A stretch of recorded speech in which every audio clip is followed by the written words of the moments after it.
तपाईको शुभ नाम? मेरो नाम चाहिँ सुस्मिता रावल। अनि तपाईको? मेरो नाम लक्ष्मी पाल।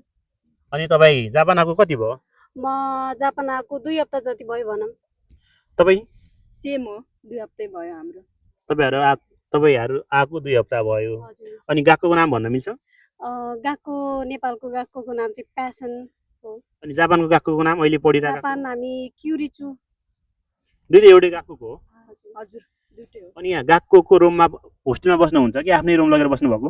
हामीलाई गएकोले खोजिदिएको अनि त्यही होस्टेलमै बस्छौँ भनौँ। तपाईहरु दुईजना रुममेट हो? हजुर, दुईजना सेम हो। अनि अहिले जापानमा चाहिँ कतै कामहरु गर्नुहुन्छ कि गर्नु हुँदैन?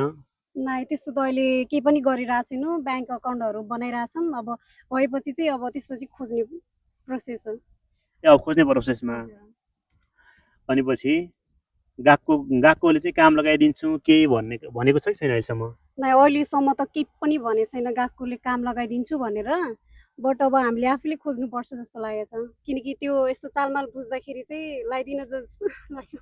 लाउला जस्तो छैन। अनि हजुर तपाईहरु दुईजना एउटै कन्सल्टेन्सीमा आउनु भएको? हजुर प्यासनबाटै? हजुर हजुर। तपाई जापान आउँदाखेरि तपाईले कन्सल्टेन्सी चार्ज र गएको फी गरेर टोटल कति दिनु भएको छ भन्न मिल्छ?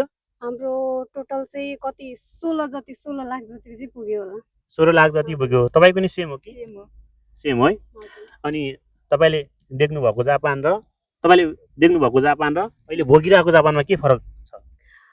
अब देखेको जापान अब ठिकै राम्रो लागिरहेको थियो यस्तो भिडियोहरूमा। अब यहाँ आएपछि चाहिँ अब झनै राम्रो लाग्यो। अब दुःख गऱ्यो भने चाहिँ त्यो थाहा भएन।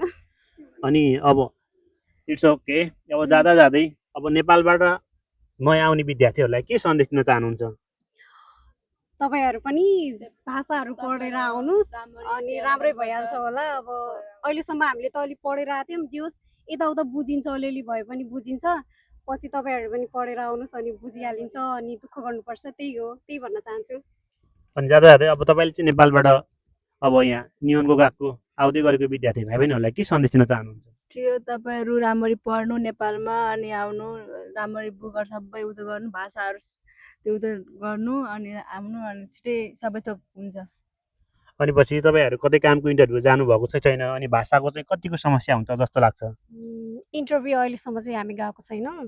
किनकि अब के अकाउन्टहरू जो छ नि डकुमेन्टहरू त्यो चाहिँ बनेको छैन। त्यही भएर चाहिँ अब तपाईहरुको बैंक एकाउन्टहरू बनेको छैन त्यही भएर काम खोज्न बाँकी नै छ? हजुर बाँकी नै छ। भनेपछि तपाई कुन ठाउँ बस्नुहुन्छ अहिले यहाँ जापानको? हामी किताकु भन्ने सिटी ताकिनोगावा। किताको इटाबासी भन्ने ठाउँमा बस्नुहुन्छ। अनि इटाबासी एरियातिर कतै काम छ भने बैंक काम छ भने गर्नुहुन्छ? हुन्छ मजाले गर्छु त्यो त के हुने हो र। तपाई पनि गर्नुहुन्छ? हजुर। अब लास्टमा जाँदै हजुर। अन्तिममा जापानको अहिले बसाइ कस्तो छ र अनि जापानको मौसम चाहिँ कस्तो लाग्यो? आज पानी झरी परिरहेछ। झरेको बेला भिज्नुहुन्छ भने के कस्तो लागिरहेछ तपाईलाई? जे होस् उता भन्दा त मौसम चाहिँ अलि ठिकै लाग्यो मलाई त। अब यसो हेर्दा आज घुम्न पनि गएका थियौँ। अब राम्रो लाग्यो। तपाईलाई चाहिँ कस्तो लाग्यो आजको मौसम? ठिकै लाग्यो। आज घुम्न गएको त त्यही हो। तर तपाईलाई मौसमले साथ दिन्छ जस्तो लाग्छ?